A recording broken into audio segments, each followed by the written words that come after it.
गणगौर का त्योहार चैत्र माह के शुक्ल पक्ष की तृतीया तिथि को मनाया जाता है। इस साल यह तृतीया तिथि 11 अप्रैल 2024 को पड़ रही है। हिंदू पांचांग के अनुसार 11 अप्रैल 2024 को गणगौर पर्व मनाया जाएगा। गणगौर पूजा चैत्र मास के कृष्ण पक्ष की तृतीया तिथि से आरंभ की जाती है। इसमें कन्याएं और शादीशुदा महिलाएं मिट्टी के शिवजी यानी कि गण और माता पार्वती यानी कि गौर बनाकर पूजन करती हैं।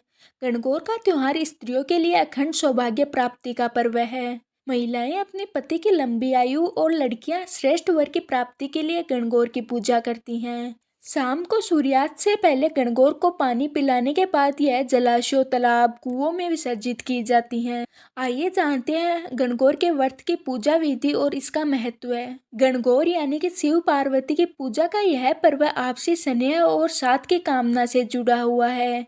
इसे शिव और गौरी की आराधना का मंगल उत्सव भी कहा जाता है। गणगौर का अर्थ गण और गौर। गण का तात्पर्य है शिव यानी कि ईश्वर, और गौर का अर्थ है पार्वती। वास्तव में गणगौर पूजन माता पार्वती और शिव जी की पूजा का दिन है। नवरात्रि के तीसरे दिन यानी कि चैत्र मास के शुक्ल पक्ष की तृतीया को मनाया जाने वाला गणगौर का त्योहार स्त्रियों के लिए अखंड सौभाग्य प्राप्ति का पर्व है। शास्त्रों के अनुसार माता पार्वती ने भी अखंड सौभाग्य की कामना से कठोर तपस्या की थी और उसी तप के प्रताप से ही भगवान शिव को पाया था। और इस दिन भगवान शिव ने पार्वती तथा पार्वती जी के समस्त स्त्री जाति को सौभाग्य का वरदान दिया था। ऐसे करें गणगौर पूजन। वसंत और फाल्गुन के ऋतु में श्रृंगारित धरती या माटी की गणगौर का पूजन प्रकृति और स्त्री के उस मेल को बताता है जो जीवन को सर्जन और उत्सव की उमंगों से जोड़ती है। गणगौर पूजन के लिए कुंवारी कन्याएं एवं विवाहित स्त्रियां ताजा जल लोटों में भरकर उसमें हरी हरी दूब और फूल सजाकर सिर पर रखकर गणगौर के गीत गाती हुई घर घर पर आती हैं। उसके बाद शुद्ध मिट्टी का ईश्वर और पार्वती स्वरूप गौरा की प्रतिमा बनाकर चौकी पर स्थापित करती हैं। जिसके बाद शिव गौरी को सुंदर वस्त्र पहनाकर संपूर्ण सुहाग की वस्तुएं अर्पित करके चंदन, अक्षत, धूप, दीप, दूब, पुष्प से उनकी पूजा अर्चना की जाती है। साथ ही सौभाग्य की कामना के लिए दीवार पर 16 बिंदियां, रोली, मेहंदी व काजल की लगाई जाती हैं।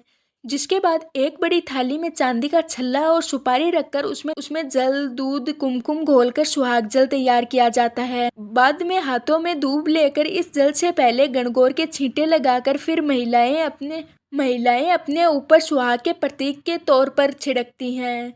अंत में मीठे गुने या फिर चूरमे का भोग लगाकर गणगौर माता की कहानी सुनी जाती है। गणगौर महिलाओं का मुख्य पर्व माना जाता है, इसलिए गणगौर पर चढ़ाया हुआ प्रसाद पुरुषों को नहीं दिया जाता। वहीं गणगौर के पूजन में यह भी प्रावधान है कि जो सिंदूर माता पार्वती को चढ़ाया जाता है, महिलाएं उसी से अपनी मांग सजाती हैं और शाम को शुभ मुहूर्त में गणगौर को पानी पिलाकर किसी पवित्र सरोवर या आदि में विसर्जित किया जाता है। तो ये थी गणगौर को मनाने की पूरी जानकारी। मैं आशा करती हूँ कि आपको ये जानकारी पसंद आई होगी। अब हम मिलते हैं किसी और वीडियो के साथ।